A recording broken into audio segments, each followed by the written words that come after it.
يا أيها الذين آمنوا اتقوا الله حق تقاته ولا تموتن إلا وأنتم مسلمون يا أيها الناس اتقوا ربكم الذي خلقكم من نفس واحدة وخلق منها زوجها وبث منهما رجالا كثيرا ونساء واتقوا الله الذي تساءلون به والأرحام إن الله كان عليكم رقيبا يا أيها الذين آمنوا اتقوا الله وقولوا قولا سديدا يصلح لكم أعمالكم ويغفر لكم ذنوبكم ومن يطع الله ورسوله فقد فاز فوزا عظيما رمضان مبارک اللہ کے فضل و کرم سے آیا اور گزر گیا. اس میں دو طرح کے لوگ تھے. ایک تو وہ ہیں کہ جنہوں نے بد دعا سمجھی ہے رسول اللہ صلی اللہ علیہ وسلم کی.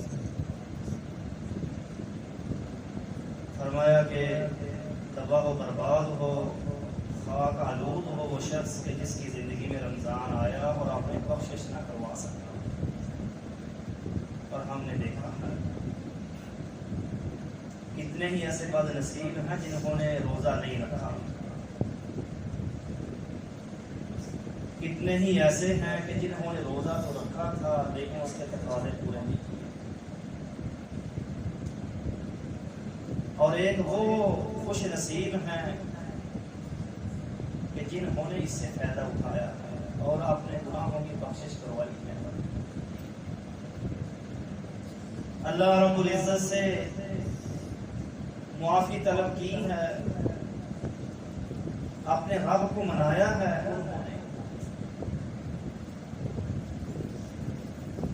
جیسا کہ حافظ ابن رجب رحمہ اللہ بیان فرماتے ہیں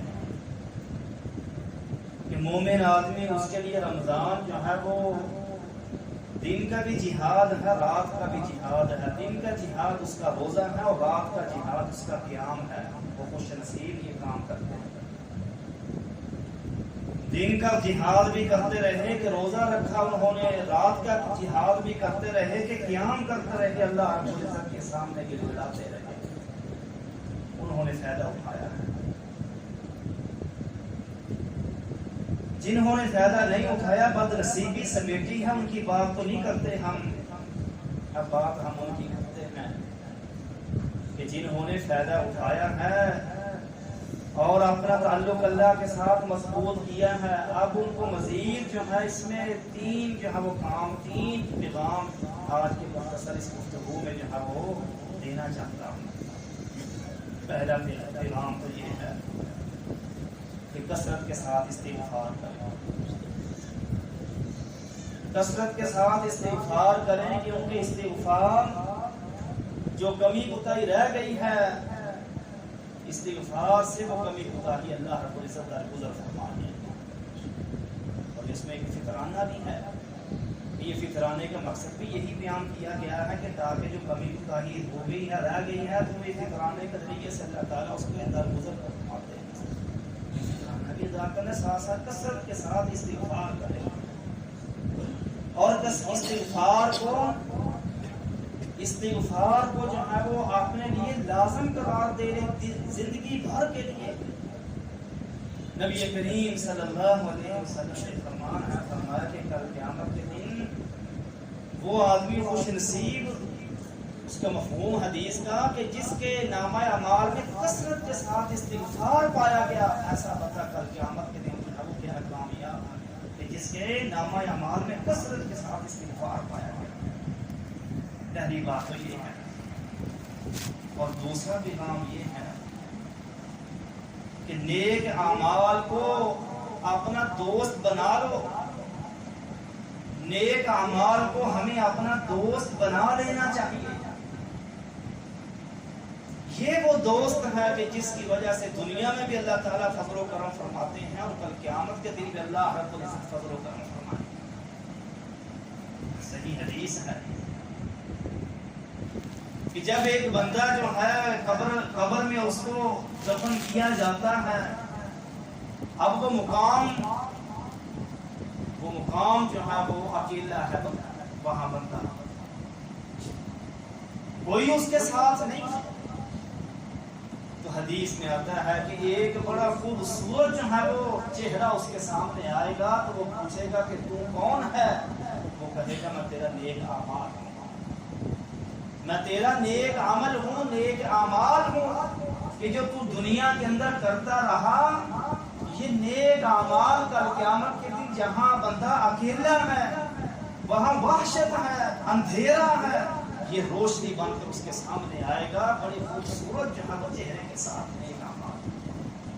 یہ وہ دوست ہے کہ جو دنیا کے اندر بھی اور کل قیامت کے دن قبر کے اندر بھی جو ہے وہ انسان کی روشنی بنے گا، اور کل قیامت کے دن بھی انسان کے لیے جو ہے اللہ کی رحمت کے حصول کا ذریعہ بنے گا۔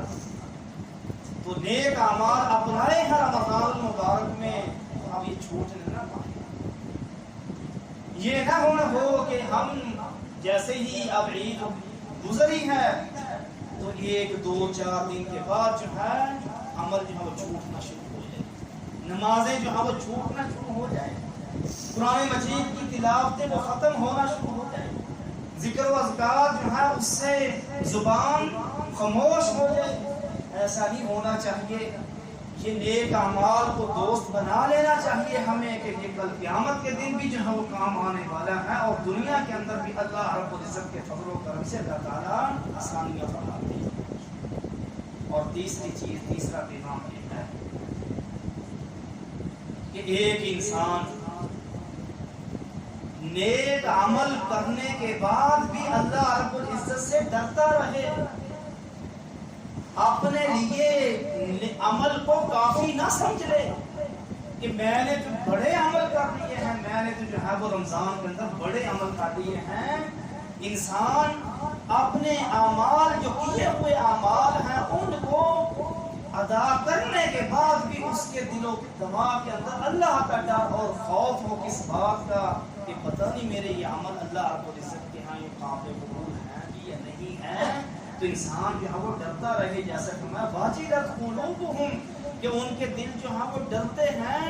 تو اس حضرت عائشہ رضی اللہ تعالیٰ عنہ نے پوچھا اللہ کے رسول صلی اللہ علیہ وسلم یہ کون لوگ ہیں کہ جو چوری کرتے ہیں، یہ اس طرح کے گناہ کرتے ہیں؟ تو وہ فرمایا کہ عائشہ یہ ان کی بات نہیں ہے، یہ بات ہے کہ جو نماز پڑھنے والے، زکوٰۃ ادا کرنے والے، نیکی کرنے والے ہیں، لیکن اس کے باوجود وہ اللہ رب العزت کا ڈر اور خوف اپنے سینوں کے اندر رکھتے ہیں، جس کا نتیجہ یہ ہوگا کہ ایک انسان عمل کی طرف آگے بڑھے گا کہ جب اس کے دل کے اندر اللہ کا ڈر اور خوف ہوگا نا عمل کرنے کے بعد بھی کہ پتہ نہیں میرا کیا بنے گا، تو یہ چیز اس کو عمل کی طرف آگے بڑھائے گی۔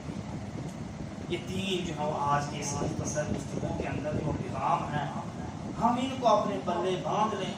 ایک پہلا کہ استغفار کثرت کے ساتھ، اور دوسرا کہ نیک اعمال کو اپنا دوست ہمیں بنا لینا چاہیے، اور تیسرا عمل کرنے کے بعد بھی اللہ کا ڈر اور خوف جو ہے وہ انسان کے دل و دماغ کے اندر رہنا چاہیے کہ پتہ نہیں میرا کیا بنے گا۔